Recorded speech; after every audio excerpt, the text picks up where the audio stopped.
teori-teori klasik tentang permainan. Nanti ada teori-teori modern. Nah, ini dari para tokoh, kebanyakan psikolog. Kalau yang teori klasik.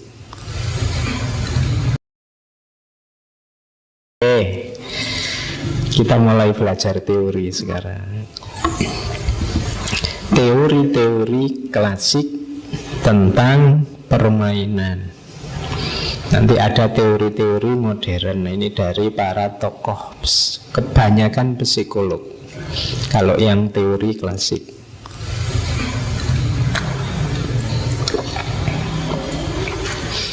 Yang pertama, ada teori dari Spencer. Sebenarnya ini dua orang, Spencer sama Schiller, dari Jerman. Jadi permainan itu hakikatnya apa? Surplus energi. Teorinya namanya surplus energi teori. Kenapa orang kok main? Kenapa kok ada permainan? Nenek moyang kita dulu merumuskan mainan macam-macam. Itu karena energi lebih, butuh pelampiasan. Kayak kamu tadi ngapain meneng-meneng kok temenmu kok tendang itu? Oh, surplus energi dia. Jadi energinya banyak, dia ini ngapain ya enaknya itu. Jadi kalau ada temenmu kok tanya ini ngapain enaknya, jawabannya kok jangan kalau gitu kita belajar aja lah. Mesti enggak, itu maunya dia pengen bermain. Jadi sesuatu yang mungkin penting tapi jangan yang terlalu serius. Permainan itu muncul karena ada surplus energi. Malam-malam masih belum waktunya tidur, tidak ngerti apa. Terus zaman dulu anak-anak bikin permainan apa. Nanti pulang sekolah di kebun bikin permainan apa. Kenapa? Surplus energi. Ya kalau ini sebenarnya mudah dipahami ya. Kalau orang sudah capek, tidak punya energi, ya ngapain? Diam-diam main. Sepak bola yuk ya kalau capek. Nggak mungkin dia mau sepak bola. Jadi teori paling awal kenapa manusia itu bermain karena energinya lebih. Cara paling gampang nolak orang berarti kalau kamu diajak main tidak mau, jawab saja energiku habis. Butuh ya. Kalau mau ngajak aku main traktir dulu biar energinya balik. Kalau langsung main tidak kuat aku, kan gitu. Itu pakai teori surplus energi. Yang kedua, kalau ini di mana-mana dikenal ya, rekreatif teori Lazarus. Katanya Lazarus, ya main itu dalam rangka relax, rekreasi. Hidup itu ya tidak cuma isi, kadang-kadang juga kosong. Kalau pakai teorinya Demokritos itu kan alam ini tersusun dari atom dan kekosongan kan gitu. Hidup juga begitu, dia sempurna kalau ada seriusnya, ada santainya, ada kerja kerasnya, ada istirahatnya. Minggu lalu kan diajarkan itu, ya serius ya kadang-kadang humor. Kalau humor terus hidupmu ya tidak karu-karuan, serius terus ya kacau. Jadi lengkap. Nah, permainan ini bagian rekreatifnya. Kok kamu tiba-tiba merasa jenuh luar biasa, cari permainan. Kalau kamu kok misalnya HPmu kok dipakai ngaji terus, wah saya kok capek pak ngaji terus, ya sekali-sekali game. Jangan dibalik, main game terus, capek pak, ya sekali-sekali ngaji. Ya. Jadi rekreatif itu komplementernya, pasangannya serius. Jadi permainan itu, anak-anak itu karena sejak pagi sudah serius di sekolah, begitu pulang dia butuh main, rekreatif. Jangan pagi sekolah, siang les, malamnya ngaji, kemudian habis tenaganya, dia tidak menikmati hidupnya, serius terus. Jadi harus ada faktor rekreatifnya. Meskipun juga jangan rekreasi terus, jalan-jalan terus. Orang itu butuh piknik iya, tapi jangan piknik terus. Duitnya siapa dipakai piknik terus? Kan harus cari kerja juga untuk jalan-jalan buat pikniknya. Nah, itu recreative theory. Yang punya teori Lazarus. Yang nomor 3, kalau ini Karl Gross. Ini lebih serius teorinya. Karl Gross namanya anticipatory theory. Semua jenis permainan, katanya Gross, itu sifatnya adalah menanamkan skill tertentu secara menyenangkan, yang ini nanti dibutuhkan untuk masa depan. Anak-anak itu bermain, ini sebenarnya ada hikmahnya, kalau bahasanya filsafat, ada manfaatnya. Di balik permainan itu ada skill-skill, mungkin fisik, mungkin mental, yang diperlukan untuk masa depannya. Ada permainan catur misalnya. Oh, itu kan latihan mikir, latihan strategi. Besok di masa depan kita butuh itu. Itu namanya anticipatory theory. Ada permainan sepak bola. Oh, ini latihan, siapa ngerti besok kita butuh nendang siapa gitu di masa depan. Jadi setiap yang kita lakukan sekarang dalam bentuk permainan itu sebenarnya melatih skill tertentu yang kita butuhkan besok di masa depan. Misalnya ada main apa wis zaman kecil dulu, main petak umpet sembunyi-sembunyian. Yang satu jadi polisi, yang satu jadi maling. Ya mungkin itu latihan, siapa tahu besok jadi polisi beneran. Ya, itu anticipatory teori.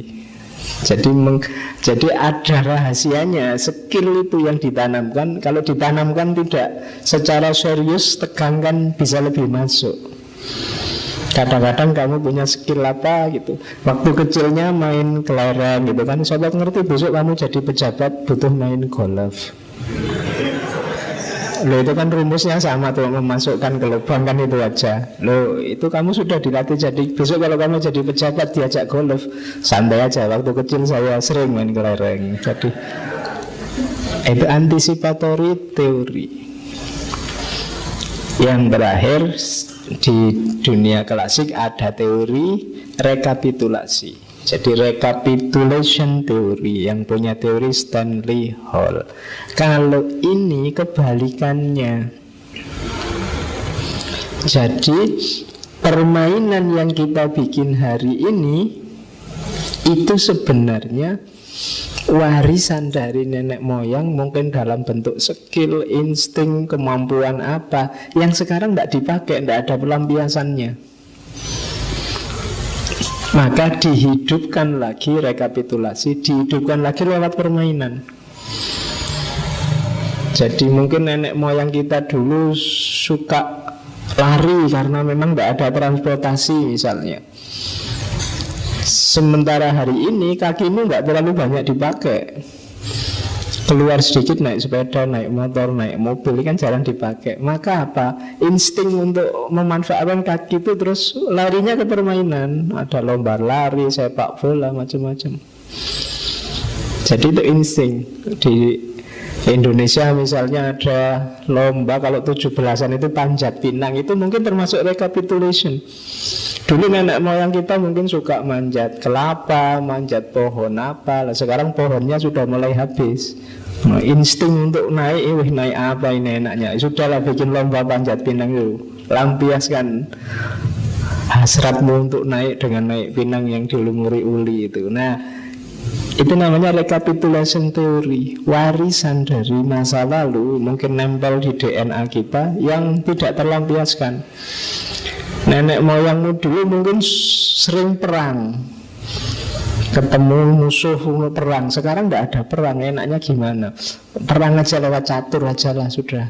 Nanti ini rajanya, ini kudanya, ini bentengnya. Itu kan kayak kerajaan lawan kerajaan. Jadi insting penaklukannya sekarang disublimasi jadi catur. Itu recapitulation theory. Jadi ya termasuk petak umpet tadi, kejar-kejaran tadi. Mungkin nenek moyangmu dulu sering dikejar-kejar penjajah. Akhirnya sekarang tidak ada yang ngejar, ya sudahlah, mainlah petak umpet misalnya. Itu recapitulation teori. Yang punya teori namanya Stanley Hall.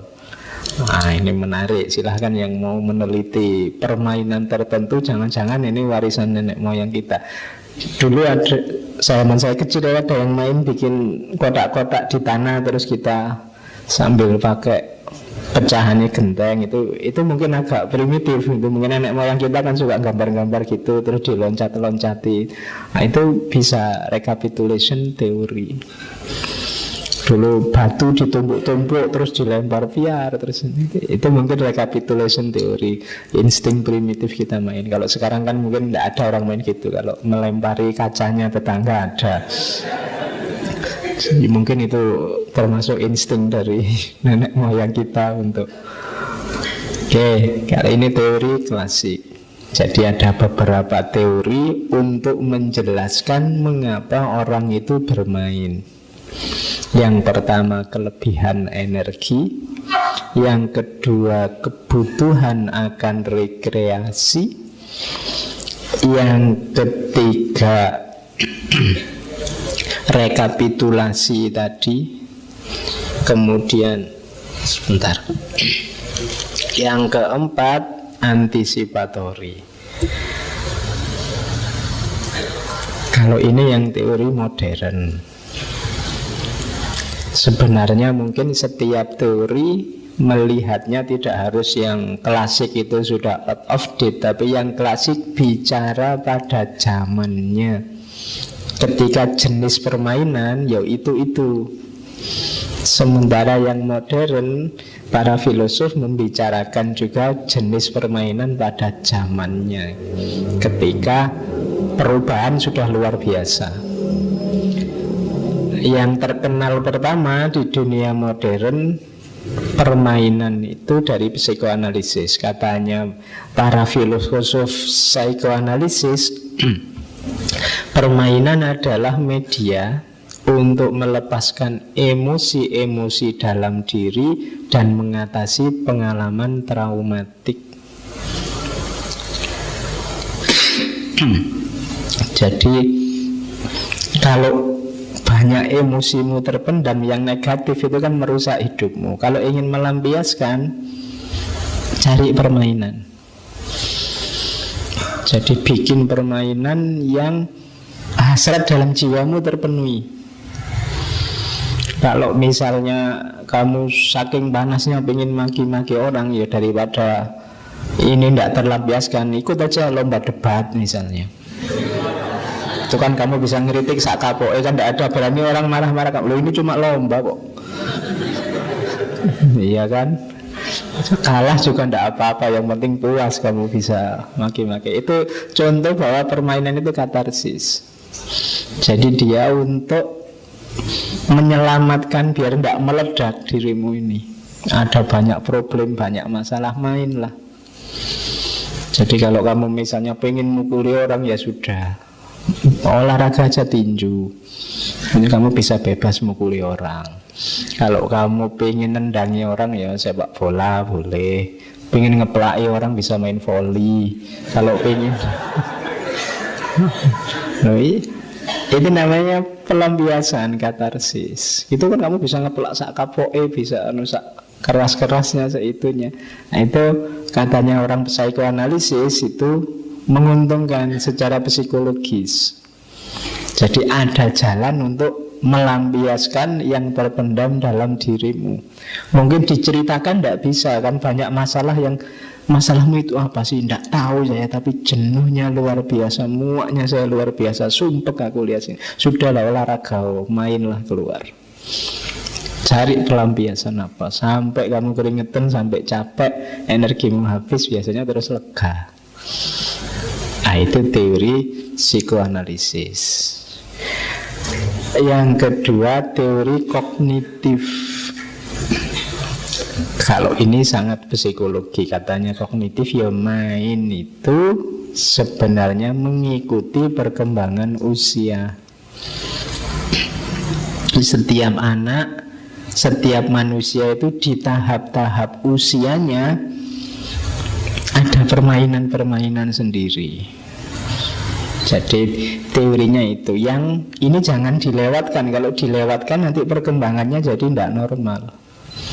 Anak kecil waktunya main bola kecil ya kasih bola kecil, biarkan dia main dengan bola kecil. Jangan masih kecil terus dipaksa harus profesional kayak Ronaldo, kayak Messi. Kasihan dia.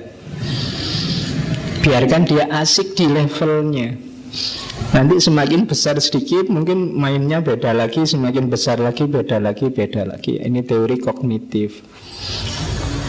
Sekarang kan orang terus kecenderungannya sama mainnya. Semuanya Mobile Legend. Mulai SD, SMP, mahasiswa sampai yang tua mainnya podo PUBG, Mobile Legend. Itu ndak level, harusnya level. Yang kecil itu main apa dulu, yang besar main apa dulu, yang itu loh.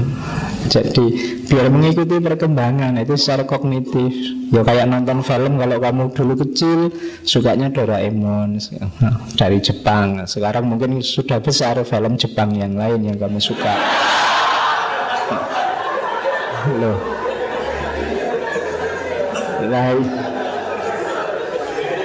Ya normal, masuk kamu masih suka Doraemon. Oke. Kok banyak yang ketawa, berarti langganan semua. Terus itu perkembangan kognitif. Jadi butuh permainan yang berbeda sesuai levelnya. Dan ini harus diikuti sebagai manusia yang normal. Terus yang ketiga, permainan itu masuk teori belajar sosial. Jadi di teori ini permainan itu sebenarnya salah satu media kita untuk berinteraksi dengan orang lain. Teori ini pasti tidak laku kalau permainannya sudah permainan model online. Jadi ini mungkin permainannya masih permainan yang ketemu orang lain, sepak bola bareng-bareng. Sekarang olahraga juga kan sudah mulai online. Main sepak bola adu tapi FIFA-nya FIFA game. Kemudian manajernya manajer game. Itu kan sudah tidak ada sense sosialnya. Padahal di antara fungsinya permainan ada teori permainan, teori belajar sosial. Kadang-kadang masyarakat itu menanamkan norma-norma sosial lewat permainan-permainan. Zaman dulu para wali itu merancang beberapa permainan anak-anak, lagu anak-anak. Maknanya dalam, luar biasa. Ada main yang konotasinya membangun kerjasama, ada yang membangun kerukunan, ada yang permainan yang konotasinya cermat menghadapi gerakan orang lain, macam-macam.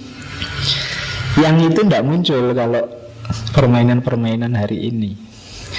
Makanya mumpung ini mahasiswa-mahasiswa, mungkin ada yang KKN, hidupkan lagi di tempatmu KKN permainan-permainan zaman dulu. Itu kalau kamu juga bisa. Ya, kalau tidak bisa ya latihan, hidupkan lagi itu. Di permainan tertentu itu banyak. Sekarang permainan-permainan itu kadang-kadang diambil oleh motivator-motivator untuk meramaikan forum waktu dia motivasi. Tapi yo mahal bayarnya di hotel-hotel. Ngapain kamu harus bayar mahal? Bisa kamu lakukan di kebun-kebunmu, di kos-kosanmu, depan rumahmu. Besok pagi kamu bisa bikin main depan kos-kosanmu itu. Ibu kosmu diajak nanti. Loh iya, itu teori belajar sosial. Nanti kamu jadi akrab kan sama ibu kosmu. Selama ini kan cuma urusan nagih bayar kos-kosan. Nah sekarang besok ibu kos Kastio misalnya, ibu kos main. Kan bisa begitu. Oke, ya biar akrab nanti kan. Kalau kamu telat bayarnya kan bisa dimaklumi. Sepak bola kan kayak gitu. Oke, kemarin saya lihat sempat ke Malang itu ada pionir itu kan. Lihat mahasiswa main sepak bola, terus ada dosen, wah mahasiswa saya itu saya tidak tahu bisa menang apa enggak, wong sama dosennya aja kalah. Terus saya bilang, oh itu berarti mahasiswa yang baik Pak, karena kalau melawan dosennya kan dia tetap harus menjaga adab di depan dosen. Jadi kalau dia mau jangan kok dosennya ngerebut, ya monggo Pak bolanya. Ya, itu kan sama dosennya. Oke, berarti dia masih menjaga adab. Oke, itu teori belajar sosial. Ada yang terakhir, kalau ini hari ini banyak, teori kompensasi. Ini ketika permainan jadi sangat serius. Sekarang permainan itu jadi bagian hidup yang serius, sepak bola misalnya. Itu kan kalau kamu ingin hidupmu nyaman, jadi pemain sepak bola yang profesional, pemain golf profesional, ini terus jadi serius. Jadi misalnya anak-anak latihan nari itu sebenarnya kan permainan, tapi kemudian ada yang jadi penari, yang ini jadi profesi. Nah, ini namanya teori kompensasi. Tidak hanya dilihat unsur menyenangkannya, tapi juga mengejar efek selanjutnya dari permainan itu. Mungkin bisnisnya, ekonominya, mungkin pokoknya di luar yang semula hanya menyenangkan saja. Nah ini namanya teori kompensasi. Dicari kompensasinya, nggak sekedar permainannya. Nah itu teori hari ini. Jadi orang bermain itu, kenapa kamu latihan sepak bola serius sekali? Biar besok jadi pemain bola profesional. Jadi mengejar hidup yang serius lewat jalan main-main. Namanya sepak bola. Kan ada sampai supporter bola itu saking sayangnya sama klubnya, dibelani tawuran, dibelani, ada yang sampai bunuh diri ketika klubnya kalah, macam-macam. Ini sudah masuk teori kompensasi. Tidak sekedar melihat permainannya. Kayak film itu kan acting biasa, itu kan main-main. Tapi sekarang kan orang ngejar film itu sekian, penontonnya harus sekian juta dan seterusnya. Jadi aktor terus jadi profesi. Nah itu namanya teori kompensasi. Yang semula main-main terus jadi serius. Oke, kita lanjutkan. Itu tadi teori-teori bermain.